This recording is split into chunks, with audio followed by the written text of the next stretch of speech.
begin.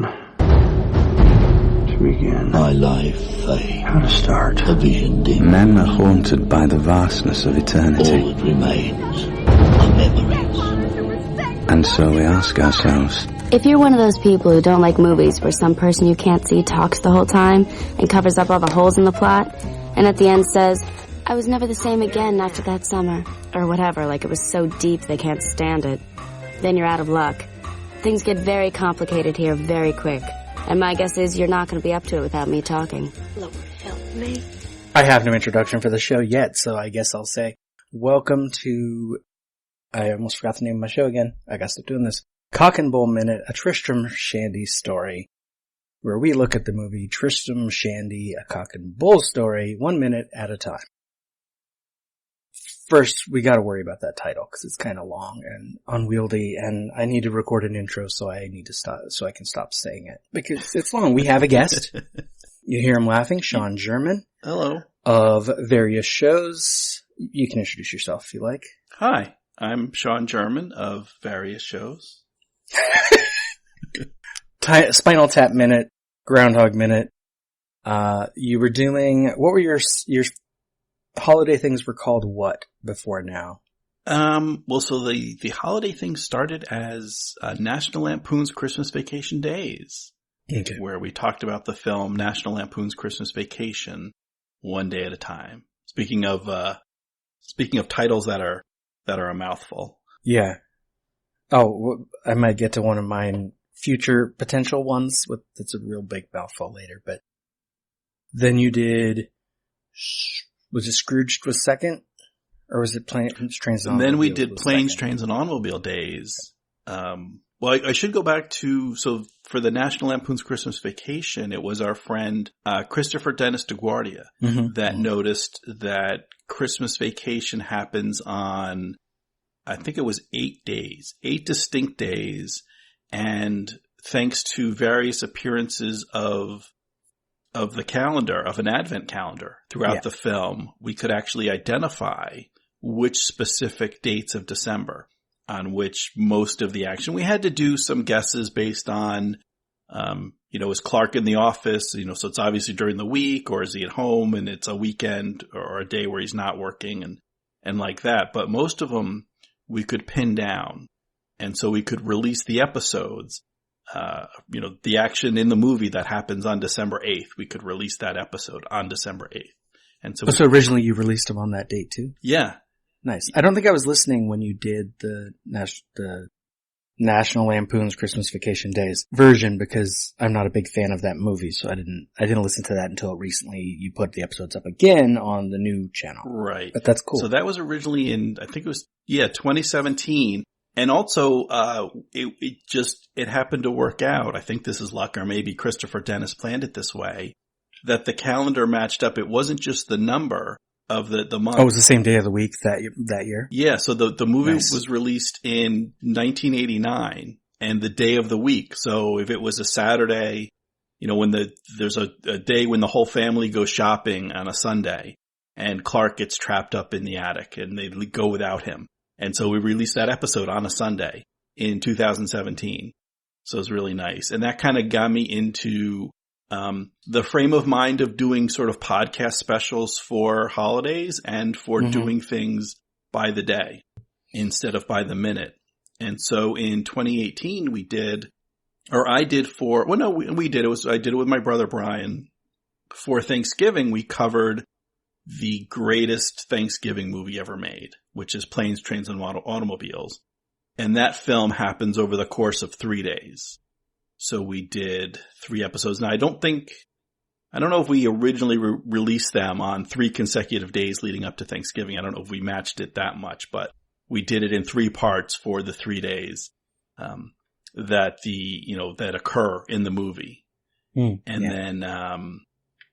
then followed that up with Scrooged by the Ghost, which, that film happens over the course of, I believe it's 3 days, where the original Christmas Carol is all in one night, but the Scrooged version, happens over the course of a few days, but rather than breaking it up by time, I broke it up by the ghost, because you've got the original visit from Marley, and then you've got the 3 Christmas ghosts, past, present, and Christmas yet to come. And then you've got sort of an introductory part before Marley, and then you've got the ending bit after the last ghost. So it seemed a handy way to just break the movie into 6 pieces. And again, another way to cover a movie, not 1 minute at a time, but also not trying to cover an entire film in one podcast episode, which I don't know if I'd ever be able to do. I'm not sure how much of a crossover audience there is between like Movies by Minutes podcasts and Icelandic TV shows. Mm-hmm. But I was wondering if you know of a show called Skam. It's like a teenage show. Skam. I don't know how I pronounce it properly. No, I'm not familiar. It's because originally it was released, they would release, I think on YouTube, they would release scenes each day, and they basically would release them at the time the scene was set. And then at the end of the week, it would be edited together into an episode. By the time I watched it, because my daughter, it was just episodes. You can find them on, we watched them on some weird platform. I don't even know. But I like the idea of like they're releasing a show as it happens, and you did that with your first one. That reminded me of that. But a separate thing, coming to that last one, the ghost in Christmas Carol is named Marley. Mm-hmm. You know, I was, by the time this goes up, I was on your recent discussion of Home Alone, talking about Old Man Marley. Yes. We never talked about his name. No. Because Marley on a Christmas thing, it seems like something that should have occurred to one of us. And we had, 4 or 5 people in that conversation? How did that not happen? Yeah. So what we're doing for 2019, we're doing, Home Alone, which happens, I think, over the course of 3 days, but I've broken it up into 6 parts, and then we do a little special just talking about the character of Old Man Marley. Yeah. Yeah, altogether, I probably got, well over 10 hours of discussion on the movie, and we never talk about that parallel. I don't know if that's on purpose. I guess it would have to be. It would be strange that you had a Christmas movie and you have a character named Marley.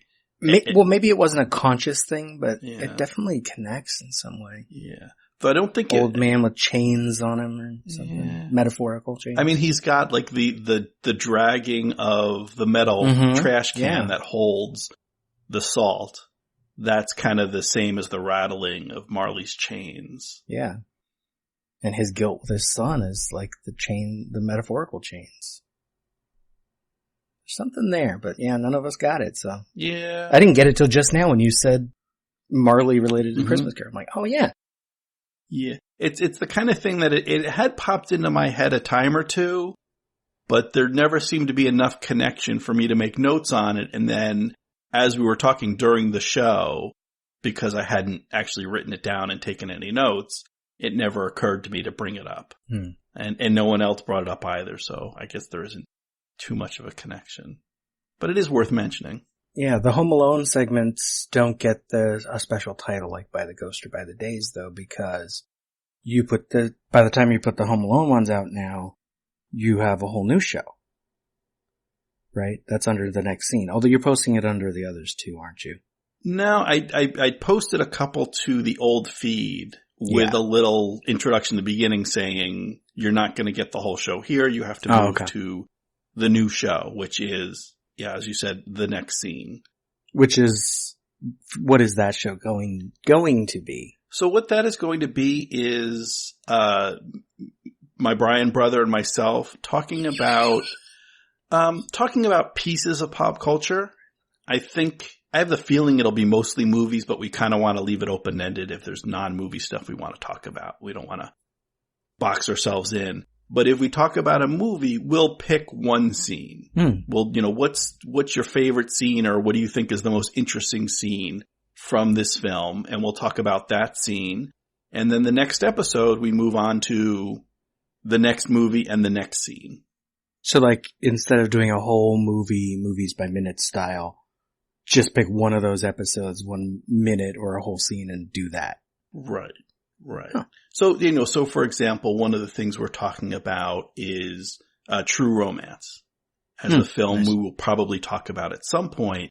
And there's a lot of great scenes and a lot of great performances. And in that film, but I think were particularly the scene with Dennis Hopper, where he is confronted by the gangster played by Christopher Walken. Yeah. And Dennis Hopper gives a really good speech. And if you haven't seen, if you have seen True Romance, you probably know the scene I'm talking about. If you haven't seen, I won't spoil it for you. I also won't mention it because there's some language that's potentially offensive and racially insensitive, to say the least. But it's a very compelling scene. So we would just talk about that scene and the speech or the little seminar, the little history instruction that Dennis Hopper's character gives, and then Christopher Walken's reaction to that. Nice. And like put it in context of like a bit of discussion about the movie and like larger cinematic history and all that, depending on the scene in the movie. Yeah. I mean, we certainly will have, you talk about the film in its entirety and kind of where this scene falls into. Is it, is this sort of, is it introductory? Is it helping us to get to know these characters? And we can talk about where they end up. Is it sort of in the middle? Is it a twist of the plot, or is it towards the end? Is it, a denouement? Is it, the finale or a closing of threads? Well, and depending on like the scene in the film, it could also be a scene that like references other movies that came before it or is referenced later. Like if you did Taxi Driver and you do the "Are You Talking to Me" scene, that's referenced all the time in other movies.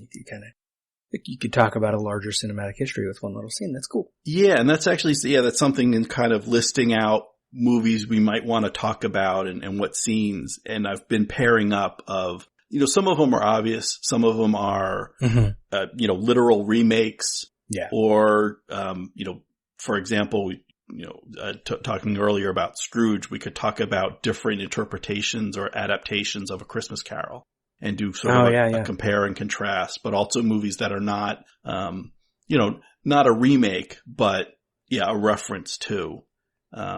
In that respect, another movie that I'm pretty sure we're going to do, I don't think my brother's as big on it, but I'm going to talk him into it, is, I want to talk about the Kingsman sequel. I think it was called The Golden Circle. Yeah, the second one. But the scene I want to reference is actually not a scene from that film. Okay. It's a scene from Thank You for Smoking. Huh. And in that film is about a lobbyist for the tobacco industry. Yeah.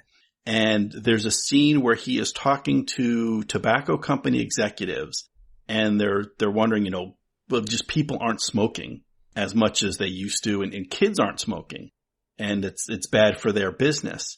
And this lobbyist does this whole spiel, lays out how you need to get smoking in the movies. You need to get, you need the hero. You need the sexy leading man. You need the sexy leading woman. The post-coital, the man lights 2 cigarettes and hands one over to the woman. You need to get that into movies. And I know just the producer. I know the guy that we need to pay off to get your product into the movies. And then people will watch the movies and buy your product. And I thought of that scene because this Kingsman movie is basically, it's I'll say a 2-hour commercial. I'm not sure exactly how long the film is, an hour 45 or whatever. But it's a commercial for alcohol at every turn.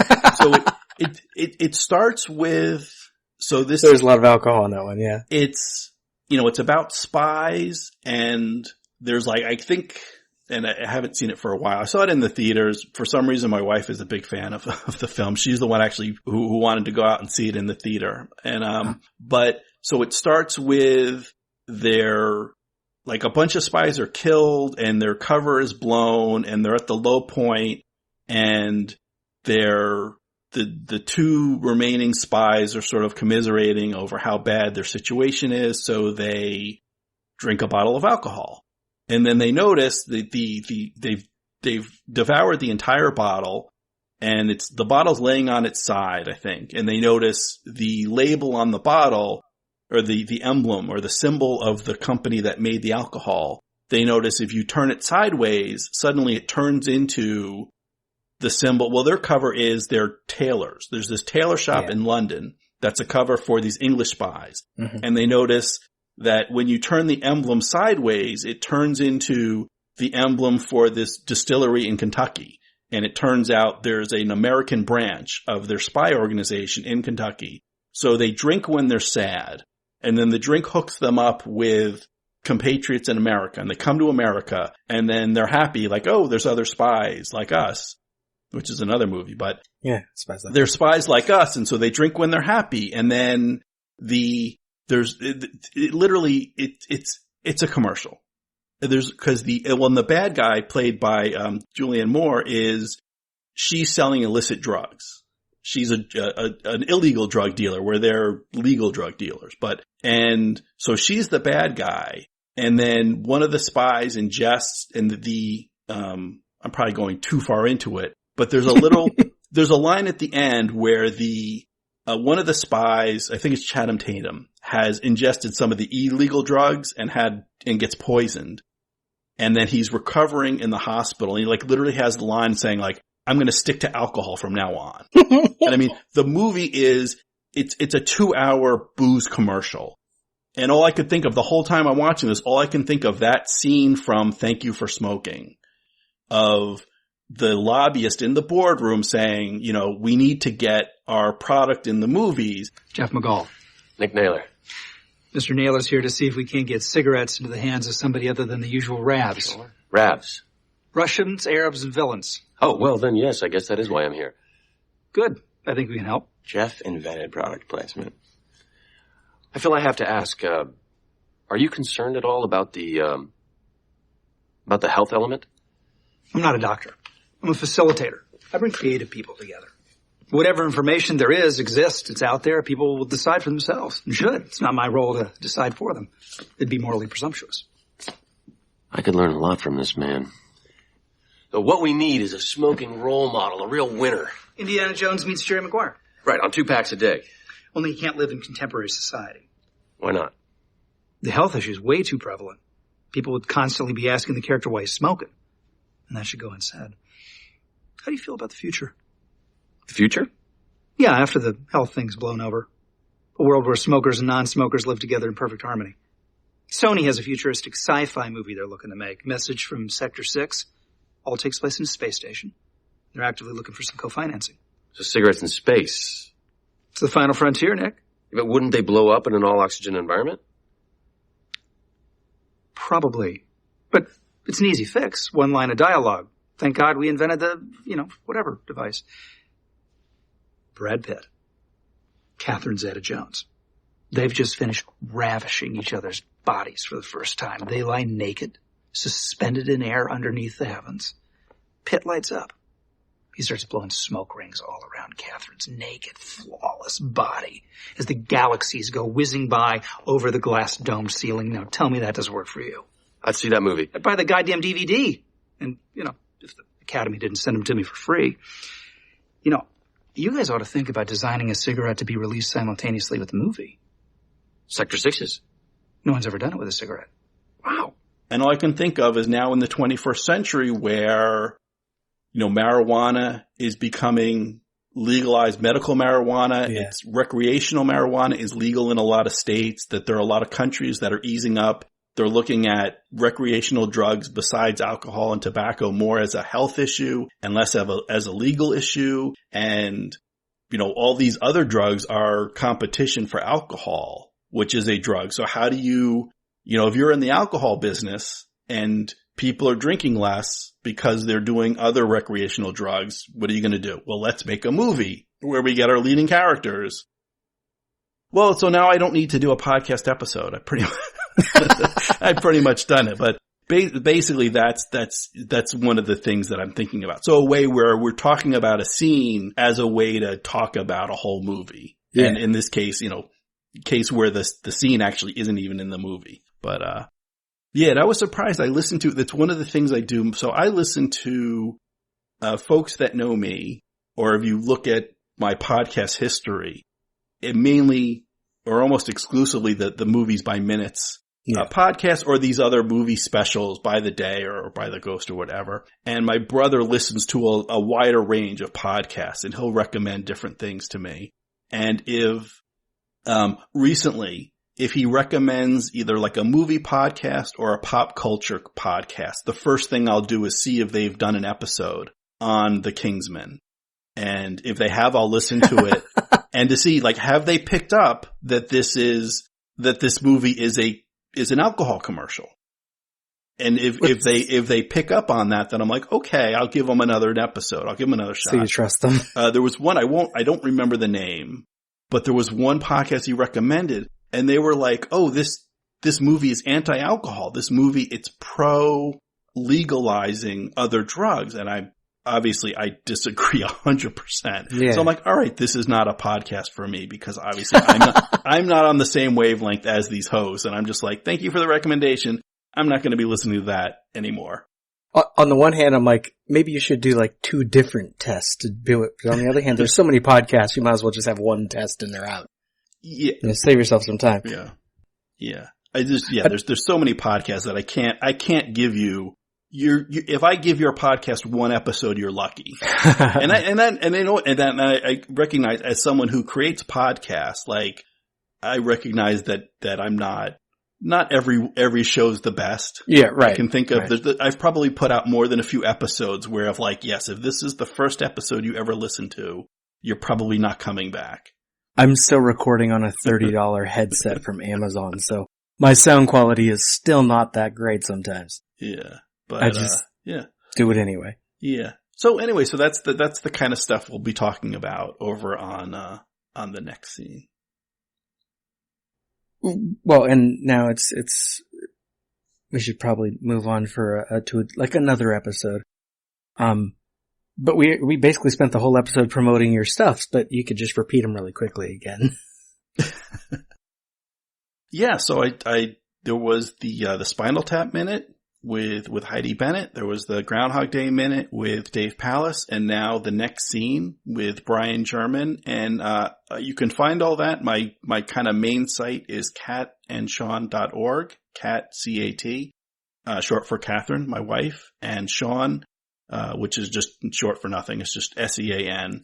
So catandshawn.org, and I link to all my podcast stuff, and also link to my guest appearances. So if you want to see some other podcasts that have a really low bar for who they will allow on as a guest, you'll see some of those as well.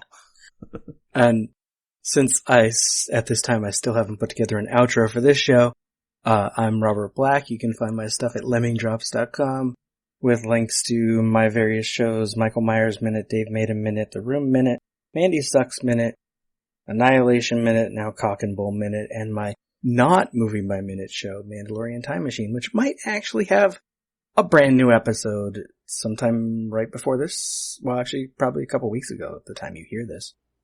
It didn't, because I just recorded it today, and it'll go up faster than this will. It won't. Until then, this has been Cock and Bull Minute, a Tristram Shandy story.